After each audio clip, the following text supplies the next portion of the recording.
Hello guys, আসসালামু আলাইকুম। আশা করছি সবাই ভালো আছেন। তো গাইস, আজকে আপনাদের জন্য তৈরি করা হয়েছে এমন একটি ভিডিও যা দিয়ে আপনারা আপনাদের নিজেদের মোবাইল থেকে ইউটিউব থাম্বনেল তৈরি করতে পারবেন এবং নিজেদের চ্যানেলটাকে র্যাঙ্কিং করতে পারবেন। তো গাইস, আপনি যদি আমাদের চ্যানেলে নতুন হয়ে থাকেন তাহলে অবশ্যই চ্যানেলটা সাবস্ক্রাইব করে পাশে থাকা বেল আইকনটি বাজিয়ে দেবেন। তো গাইস, চলে দেরি না করে ভিডিওটা শুরু করা যাক।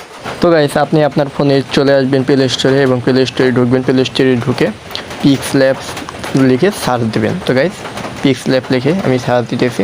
তো গাইস, আপনারাও সার্চ দেবেন। সার্চ দেওয়ার পরে একটা অ্যাপ চলে আসবে। তো গাইস, এটা আপনি ইনস্টল করে নেবেন। তো গাইস, এটা আমার ইনস্টল করা আছে বলে আমি ইনস্টল করছি না, আপনারা ইনস্টল করে নেবেন। তো গাইস, ইনস্টল করার পর এটাকে ওপেন করবেন।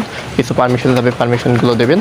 তো গাইস, পারমিশন তো দেখেন আমারটা ইনস্টল করা আছে। তো গাইস, এখানে ডিলিট বাটনে ক্লিক করে এটাকে ডিলিট করে দেবেন এবং উপরে থ্রি ডটে ক্লিক করে ইমেজ সাইজে গিয়ে এখানে গিয়ে ইউটিউব থাম্বনেল সিলেক্ট করে নেবেন। তো গাইস, ইউটিউব থাম্বনেল সিলেক্ট করার পর প্লাস বাটনে ক্লিক করবেন। ওখান থেকে ফ্রম গ্যালারিতে ক্লিক করবেন, তারপরে থ্রি ডটে ক্লিক করবেন, তারপরে নিচে গ্যালারিতে ক্লিক করবেন। গ্যালারিতে ক্লিক করার পরে আপনি যে ফটো অনুযায়ী ভিডিও থাম্বনেল বানাতে চান সেই ফটোটা সিলেক্ট করবেন এবং এখান থেকে যথেষ্ট ক্রপ করে নেবেন। তো গাইস, ক্রপ করা হয়ে গেলে পরে নিচে যে টিক মার্ক আছে ওই টিক মার্কে সিলেক্ট করবেন। তো গাইস, দেখেন আমার ক্রপ করা হয়ে গেছে এবং এখানে এনে এটাকে ঠিকভাবে বসাবেন। তো গাইস, এখানে যদি আপনি লেয়ার হিসেবে আরও কিছু বসাতে চান তো ওখান থেকে নিয়ে আনতে পারবেন, এনে বসাতে পারবেন। তো গাইস, এখন আমি দেখাবো টেক্সট কীভাবে দেবেন। তো গাইস, টেক্সট বসানোর জন্য আপনারা উপরে যে প্লাস আইকন আছে ওখানে সিলেক্ট করবেন, ওখানে টেক্সট আছে, টেক্সট দিবেন। তো গাইস, এখানে টেক্সট আছে কিন্তু এখানে সাদা দেখে দেখা যাচ্ছে না, তারপরে আপনারা টেক্সটটা দিবেন। তো গাইস, এখানে আপনি যে বিষয় লিখতে চান সেই বিষয় লিখবেন।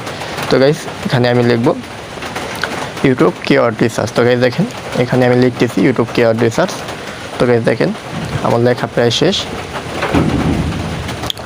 তো গাইস, ইউটিউব কিওয়ার্ড KEWORD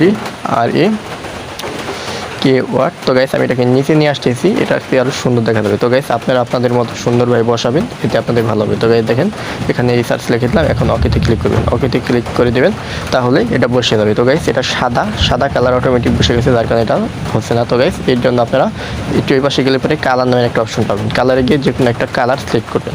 তো গাইস, কালার সিলেক্ট করার পরে দেখছেন এখানে কালার চলে এসেছে। তো গাইস, এই যে এটা নিচে একটা গোল একটা আইকন পাবেন, ওটা যদি আপনি বাড়ান কমান তাহলে এটা ছোটো হবে, বড় হবে। তো গাইস, এরপরে এবিতে যাবেন। এবিতে গিয়ে এখানে আপনার যে ফন্ট পছন্দ হয় সেই ফন্টটা এখানে দিয়ে দেবেন, এতে ফন্ট বড় হবে, আকার আকৃতি চেঞ্জ হবে। তো গাইস, দেখেন আমি এখানে আরও স্টাইল আছে যেগুলো এখানে দিতে পারবেন। তো গাইস, দেখেন এই স্টাইলটা এখানে দিলে পরে ভালো হবে, তো আমি স্টাইলটা সিলেক্ট করলাম। তো গাইস, দেখেন এটাকে এখন যথেষ্ট দেখা যাচ্ছে। তো এখন আমি এটাকে কালার সিলেক্ট করবো।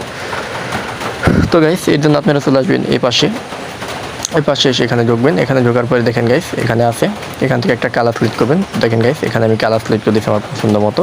এখানে একটা কালার সিলেক্ট করলাম, এতে ভিডিওটা এতে ওয়ার্ডটা সুন্দর দেখা যাবে। তো গাইস, দেখেন কালারটা সিলেক্ট করলাম। এখন পাশে আছে শ্যাডো নামের একটা অপশন আছে।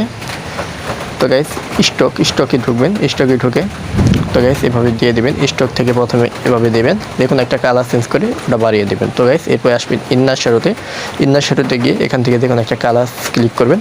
কালার ক্লিক করে এটা হইতেছে হলো আপনি মানে রং মিক্স করে এটা দিয়ে। তো গাইস, এভাবে এটাকে মিক্স করে নেবেন। তো গাইস, দেখেন কত সুন্দর দেখা যাইতেছে। তো গাইস, এটা আপনার যদি হয়ে যায় তাহলে টিক মার্কে ক্লিক করবেন। তো গাইস, এভাবে আপনি সুন্দরভাবে যে কোনো রকম কালার সিলেক্ট করতে পারবেন এবং সুন্দরভাবে আপনি আপনার ইউটিউব থাম্বনেল বানাতে পারবেন। তো গাইস, দেখেন এরপরে আসবেন শ্যাডোতে এসে সুন্দর করে এভাবে সিলেক্ট করে নেবেন। শ্যাডোতে নানা রকম কাজ আছে, আপনারা আস্তে আস্তে ব্যবহার করলে অ্যাপসের সব কিছু বুঝতে পারবেন। তো